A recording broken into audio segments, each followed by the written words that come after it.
On one occasion, an expert of the law stood up to test Jesus. "Teacher," he asked, "what must I do to inherit eternal life?" "What is written in the law?" he replied. "How do you read it?" He answered, "Love the Lord your God with all your heart and with all your soul and with all your strength and with all your might, and love your neighbor as yourself." "You have answered correctly," Jesus replied. "Do this and you will live." But he wanted to justify himself. So he asked Jesus, "And who is my neighbor?"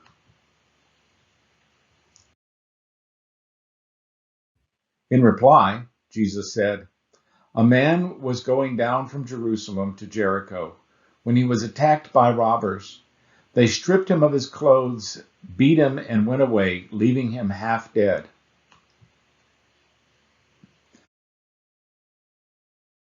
A priest happened to be going down the same road, and when he saw the man, he passed by on the other side. So too a Levite, when he came to the place and saw him, passed by on the other side. But a Samaritan, as he traveled, came where the man was, and when he saw him, he took pity on him. He went to him and bandaged his wounds, pouring oil and wine. Then he put the man on his own donkey and brought him to an inn and took care of him.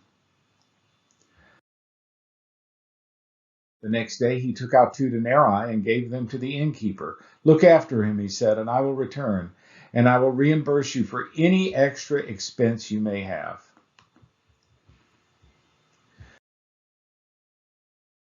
Which of these three do you think was a neighbor to the man who fell into the hands of robbers? The expert in the law replied, "The one who had mercy on him." Jesus told him, "Go and do likewise." In 1973, two psychologists at Princeton University conducted an experiment based on the story of the Good Samaritan. They gathered a group of senior seminarians who were getting ready to go into the ministry, and they required them to preach a sermon, and they told them that that sermon's grade would go into their permanent record. Half of them were assigned the text of the Good Samaritan to preach on, and the other half were assigned other texts. One by one, they were called to the chapel to preach. Along the way, the psychologist had positioned an actor to lay on the side of the ground dressed as a homeless man, and to moan and groan and to ask for help. The point of the experiment was to see how many people who were preaching on the Good Samaritan that day would stop to help the homeless man. About half of the seminarians stopped to help. But the interesting part is it made no difference whether the text of their sermon was on the Good Samaritan or not. Obviously, at least half of them were not practicing what they preached. Now, this experiment didn't show that these men had no compassion. Of course they had compassion. We all have compassion in such situations. The problem is that our compassion is hijacked by something else. And it's easy for us to allow our love to become involved with other things rather than the person right in front of us. And in this video, that is what we're going to pursue. We use the word love a lot in our society, but we have to understand that that aspect of love that is feeling is called empathy. It's one of the great misunderstandings of the Bible that we think that we are called to love everybody. Jesus did not call us to love everybody. Humans are not capable of universal empathy. If anyone had love for everyone, they could not survive the burden. To feel everybody's feelings would be basically to destroy us. Only God is capable of universal empathy. So God told us to love, empathize with certain people. Among those he called us to love were your fellow believer, love one another. Your enemy, love your enemy. Bless those who hate you. Love your wives, your husbands, and your children. And there's one person that God told us to love more than anyone else, and that is to love your neighbor as you love yourself. Now, the lawyer asked Jesus, "Who is my neighbor?" And he probably had a lot of candidates in mind. He probably thought, is it my fellow Jew? Do I love the people that are of the Jewish persuasion? Is it the poor that are on the other side of the world? Should I be giving charity to far-off places? Is it the neediest among us? Should I be working in the inner cities or ghettos? When we help those who hold the same theological, political, or philosophical views, are those our neighbors? To understand Jesus' view, let's consider the root of the English word neighbor for a minute. It comes from two Anglo-Saxon words. The first one is ne, which means near or nearby. The word near comes from this old word ne. Bor, however, the second part, comes from a Germanic word which means a peasant farmer. It literally means a person who is on the farm next to yours. Now, since peasant farmers lived very dull lives and could only talk about the farm, bore in English became bore as in boring, a person who's not very interesting. So basically, Jesus is saying that we need to love the boor who lives next door to us. Your neighbor is whoever occupies space next to you, whether you know them or like them or not. Leo Tolstoy put it this way. He said, the most important person is always the person with whom you are, who is right before you. Who knows if you will have any dealings with any other person in the future? Or put it another way, the person standing in front of you is the most important person in the world, because that is the one that Jesus told you to love as yourself. That's the one Jesus tells you to love as yourself. Now, that person can be your best friend, your worst enemy, or a total stranger. As long as he's standing in front of you or she's standing with you or beside you, that person is your neighbor. As long as they are in front of us, we should treat them as if they were Jesus himself. So why don't we feel empathy for our neighbor? How is it that the person who is in front of us, we often don't feel anything for? It's because our empathy has been drowned out by other voices. Now, before we get into that, I want to get into an idea that Martin Buber, the psychologist, had, because I think it's useful here.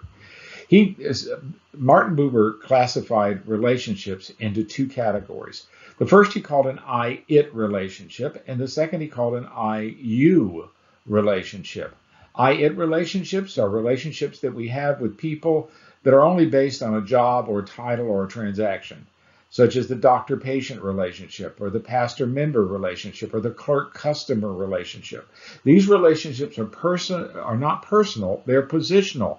Once we've exchanged the goods and services and once those positions have changed, then our relationships are gone and we don't think about those people anymore. But I-you relationships are people with whom we know personally, people we know by name. These are the ones we feel empathy for. And those relationships last long after we stop seeing them, because they basically not become simply an object or someone with whom we do business. They have become a friend.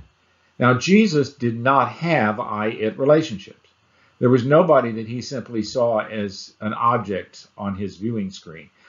Only I-you relationships. Everyone Jesus met was important to him and still is. So what drowns out that empathy we should feel for people? Well, the first thing is the voice of what I call the big cause. The priest and the Levite in the story exemplify this. They were consumed by their desire to get to Jerusalem to serve God in the big temple there. In Jesus' day, serving in the temple was a once-in-a-lifetime opportunity. These priests and Levites probably would never have a chance to serve God and to serve their country as much as they did when they got to Jerusalem that day. So who has time when you're involved in that big cause to stop and help a stranger that you don't know on the side of the road? The Samaritans and the Jews hated each other. They were political, moral, and spiritual enemies. And each of them had their own reasons for doing that. Their love for their own people, the political and ethnic tensions between them made it impossible for them to see each other as neighbors, only as enemies. When the Good Samaritan helped that man, he was crossing an edge that most Samaritans would be unwilling to cross. He was actually loving his enemy. Our racial, ethnic, political, and social divisions make it impossible sometimes for us to see each other as people. Because we are angry with a group to which that person belongs, we can't see them as individuals. The second hijacker of our empathy are the voices of little things in our life, our own personal problems and worries. Our selfishness and self-absorption with our own problems causes us to miss the problems of the people around us. We're too busy with our personal lives to notice the hurting of others. But Christ has not forgotten us. He stands ready to help us, and he has our problems in his hands. So if we trust Christ, we have time to notice other people's problems and help them. God provides for all our needs so that we can have time to empathize and notice the pain of others. The third thing that drowns out the voice of other people and the empathy for other people is the voice of fear in our lives. 2 Timothy 1:7 says, "For God gave us a spirit not of fear, but of power and love and self-control." Here are 5 warning signs that fear is overcoming your life and drowning out your ability to hear others. First, you start exaggerating dangers. When fear becomes bigger than the actual dangers around you, then it is too large. When you're anxious at all times, Jesus says, "Be anxious over nothing." And yet we're anxious all the time. What is that but the spirit of fear? We do not believe that God is currently protecting us. How many times do we hear people say, "Well, yeah, I know God protects me, but I've got to do this"? That's the voice of fear, not the voice of someone who really believes that they're being protected by God. We become harsh, judgmental, and defensive because we're afraid of being hurt by other people. That's fear talking. That's not faith. And finally, we start imagining the worst, not the best. In our minds, the scenarios always run to the worst and most terrible thing that can happen instead of what is realistically like to happen. And for that reason, when this happens to us, there's just no room to care about others because we become too absorbed in our own fear. These voices are always out there, though. The voices of the big crowd, the voices of our personal distractions, and the voice of fear, they're always there, and they're drowning out our empathy. But there's good news. We don't have to listen to those voices. We can choose to let them chatter on, and we can do what is right for others. Loving your neighbor requires courage and focus. Focus on the person in front of you.